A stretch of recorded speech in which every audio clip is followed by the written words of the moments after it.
With the Vice President of the United States as his escort, John Glenn arrived home this morning to be met in Florida by his family.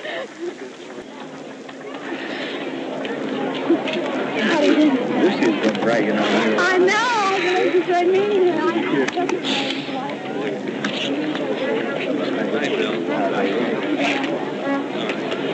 I'm proud of you. That's the greatest. He's a rock. Haven't we got a lot to be thankful for? And we know, too. We know there was someone right there. He went after him. Until this moment, Glenn's only public expression had been a confident grin. At this reunion, tears of happiness. And you'd have been so proud of this group in Washington. You've been watching them in the paper, and they're so strong and brave. Tired of their little... Oh, mother.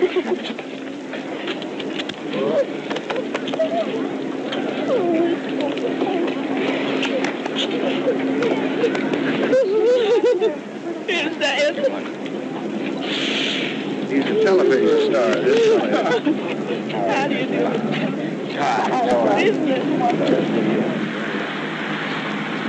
Later this morning, the guest of honor became a host on a tour of Cape Canaveral.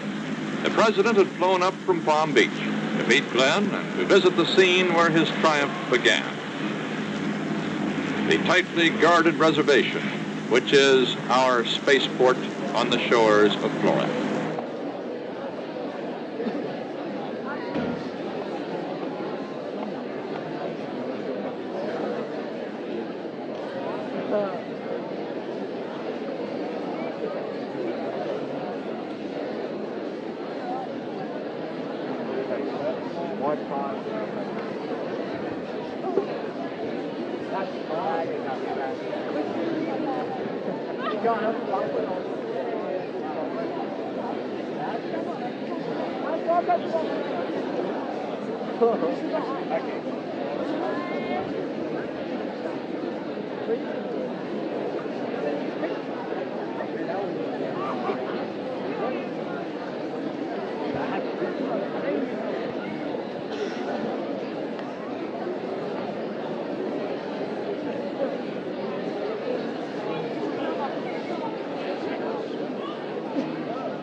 This was their first stop, Mercury Control, the vast concrete shed that houses the nerve center of the launching operations.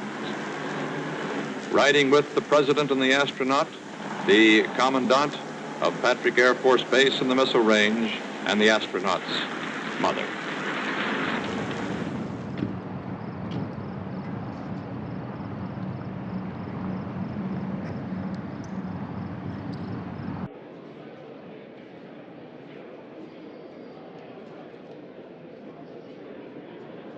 This is kind of a space-age general headquarters, a complex of electronic equipment used to direct the flight, to control it from the ground.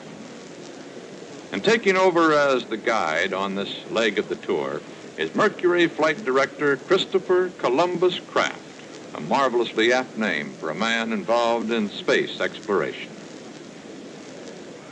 At one point, looking at one of the complicated console boards, the president remarked, "That's quite a desk, isn't it?"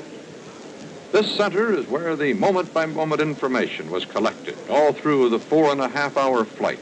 Information about the vehicle and about Glenn's physical condition and about the vehicle's position over the Earth. This is where the data was analyzed instantly, where decisions were made in consultation with Glenn as he hurtled around the Earth.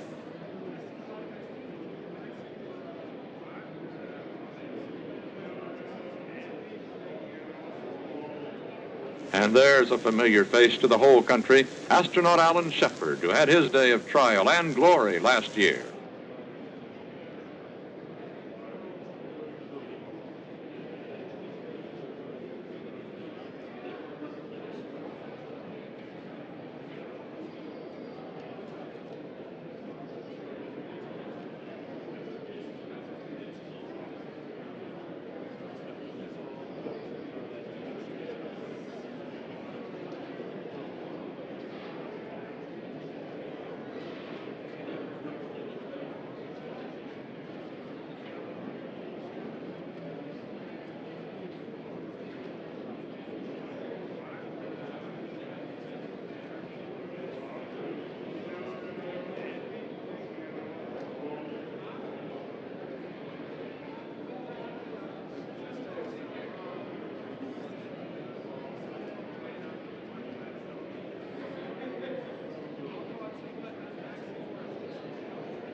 And this is Pad 14, another landmark, and for John Glenn now, a place with sentimental associations. Launch Pad 14, the site from which his rocket actually was launched. Glenn brought the president here to meet the launch crew that sent him off last Tuesday, some of them with fingers crossed. Glenn came back with a somewhat more confident gesture. The president served as toastmaster for a most informal ceremony. In view of the fact you sent Colonel Glenn around the world on several times, he wanted to come back and thank you for it, I believe. Best launch crew in the business. I had to come back and talk to you.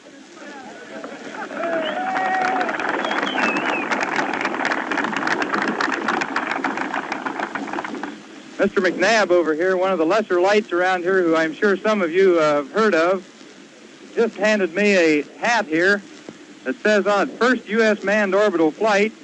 It has on it J.F. Kennedy, President, USA, and this will make him an honorary member of the launch crew. Glad to have you aboard, sir.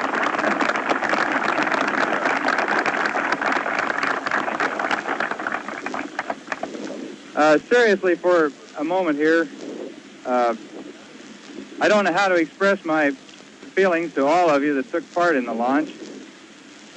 We'll be going through a lot of the data, of course, for the next weeks down here, and I'll be seeing more of you from time to time, and we can get into more of a description of some of the things that happened during the flight. But it was as near perfect a launch as I could envision. There's been a lot of press coverage about what I saw and what we did and some of the things that happened. It's just almost unbelievable the way things look from up there. The booster performance, as you're all well aware, was very near perfect. We were just very few feet per second off the velocity that we wanted. And I can't do anything but give you all my most heartfelt thanks and congratulations to every one of you for a job excellently well done. Thank you very much. There's no one in our space program who's not heard of B.G. McNabb. Since its beginning, he's directed the Atlas program at Cape Canaveral.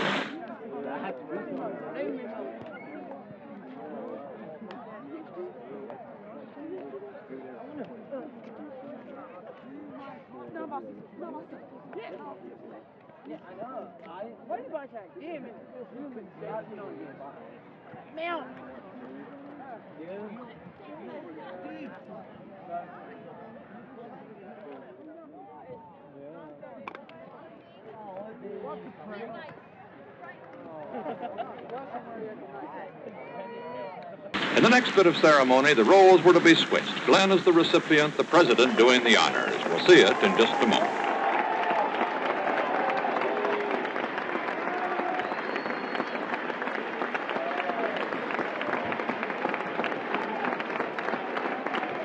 The only breath of formality in John Glenn's homecoming was a faint one. This impromptu speaker's platform had been set up outside Hangar S, the quarters in which Glenn waited out the agonizing delays and finally suited up when the go signal came. Today, for Glenn, Hangar S was the scene of presidential honors. As Lieutenant Shepard, Major Grissom have learned, and as Colonel Glenn is now learning, the hazards of space flight only begin when the trip is over. And now that Colonel Glenn has been launched into public orbit, we are proud of him, as we are of all the astronauts and those who are connected with this great effort. 2 weeks ago, when Colonel Glenn came by the White House, I asked him how he enjoyed the public attention, and he said that he wished that they were paying more attention to the scientific part of this voyage rather than to his wife's hair. My own feeling is that both are equally important in the sense that we are proud of this trip because of its scientific achievement, and we're also proud of it because of the men and women that are involved in it. We may not, our boosters may not be as large as some others, but the men and women are. So it's my great pleasure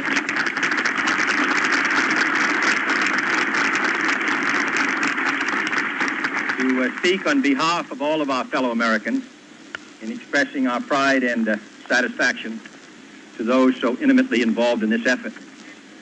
All of us remember a few dates in this century, and those of us who were very young remember Colonel Lindbergh's flight in Pearl Harbor and the end of the war, and we remember the flight of Alan Shepard, Major Grissom, and we remember the flight of Colonel Glenn. Now, Colonel Glenn, you step forward.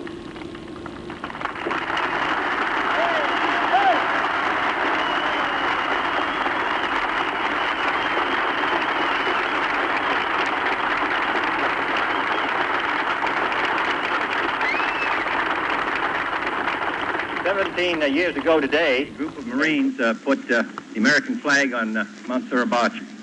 So it's very appropriate that today we decorate Colonel Glenn of the United States Marine Corps, and also realize that in the not-too-distant future, a Marine or a naval man or an Air Force man will put the American flag on the moon.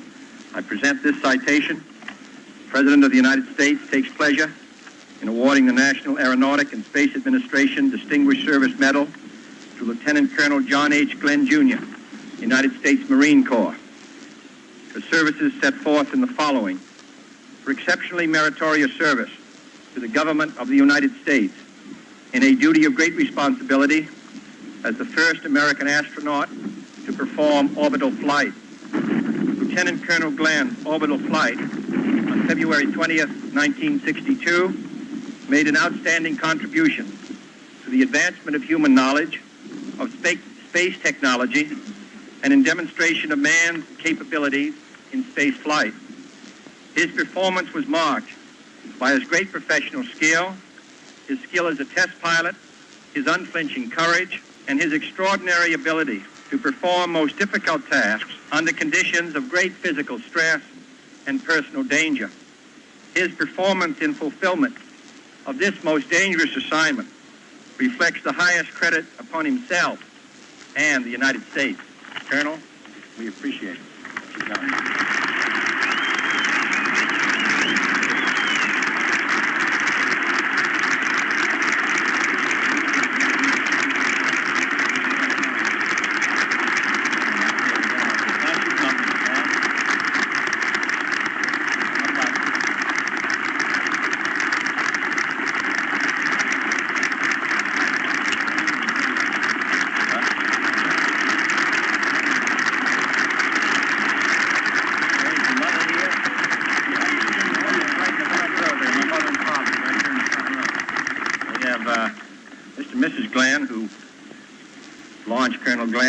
Originally. They're right here in the front row, and also Mrs. Glenn, and the, his name is Glenn Jr.? No, Dave and Lynn. And Lynn. David and Lynn. And we like to have you say a word to everybody here. All right, fine, thank you. Sit down, please.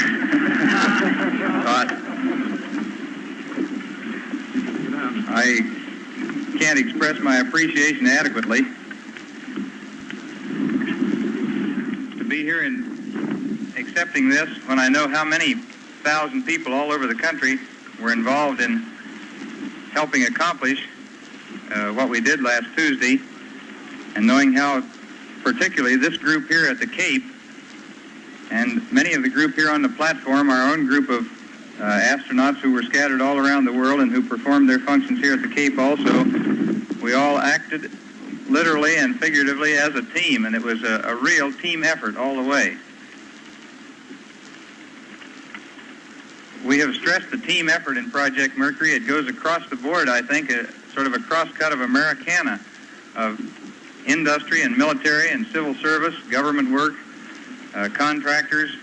It's almost a cross-cut of American effort in the technical field, I think. It wasn't specialized by any one particular group. It was headed up by NASA, of course, but thousands and thousands of people have contributed certainly as much or more than I have to the project.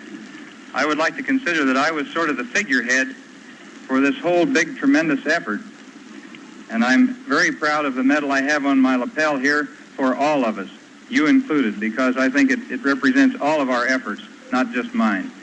Thank you very much, and thank you, Mr. President. Now, John Glenn is shaking hands with his fellow astronauts back there. That's Scott Carpenter back, who was his backup pilot, and who eventually will get a flight of his own, as will every one of these astronauts. They have all made a great point of the fact that who is first is not important as long as they're all successful. And each of the flights will be intended to push along our space program with increased knowledge. The President is now looking inside the Mercury capsule that John Glenn flew into space. Vice President Johnson conferring with President Kennedy.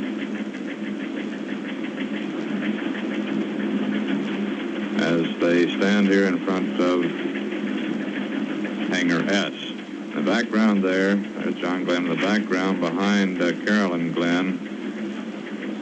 That gentleman just behind President Kennedy is Robert Gilruth, who was honored today with the same Distinguished Service Medal that has now been given to the 3 Americans who have traveled in space, because he, since even before the end of World War II, has been the director of America's manned space effort. He is the head of our Manned Space Center, as John Glenn now points out details of the capsule to President Kennedy.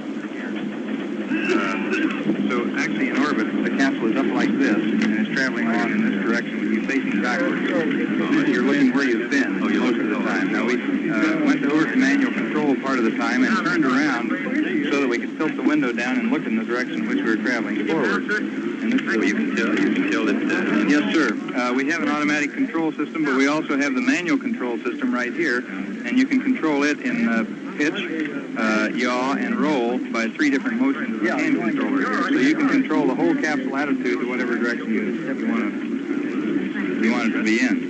You can't control the trajectory, of course, in the way that you set up your orbit. You can't change orbit, of course, but we can control attitude. The heat pad, we talked about that earlier. Yes, sir. This is in fact, this is all burned under there now. I can feel it crystallized. Oh, yeah. And this is what ablates away and absorbs the heat of re-entry. Well, actually, it's like going to steam. This resin that this is made of actually boils away and goes to steam and absorbs this heat and takes it off. What is it they were talking about dropping? When they drop off? The retro rockets now normally sit in the middle of this, or in the middle of the heat shield, out in the center of the capsule area. And those are the retro rockets that are fired to slow you down, so you come back in. And normally those retro rockets are dropped off after firing. There was some indication, though, on the ground that the heat shield might have come loose. So the only way of making sure that the heat shield didn't drop down and not perform its function during re-entry, the only way to make sure of that was to keep the retro rocket package on where it was. Keep its straps on so that it would hold the heat shield on. So this was the issue that was in doubt during re-entry. Tell him about your most anxious moment. Well, the most anxious moment I was telling the Vice President this morning was when this I thought the retro rocket package had dropped off and that we had a clear heat shield for re-entry. During re-entry, however, the retro rocket package was still on, and big flaming chunks of it burned off and came up around the corner of the capsule, and I could see them through the window. And at that time, since I thought that I had dropped the retro package, I wasn't sure. I thought possibly the heat shield was tearing up. And if this had happened, why, of course, the whole thing would just have disintegrated. It would have burned up. So that was rather... it was an interesting return. I like having the most. In that brief, somewhat offhand explanation to the President, Glenn revealed for the first time just how close to danger he'd been on his flight. If, as he thought, the heat shield was peeling away, then he also must have thought he was hurtling into fiery disaster. And that's right there, and that's where he looks out. And Mother, and his retro is the wing going in the darkness.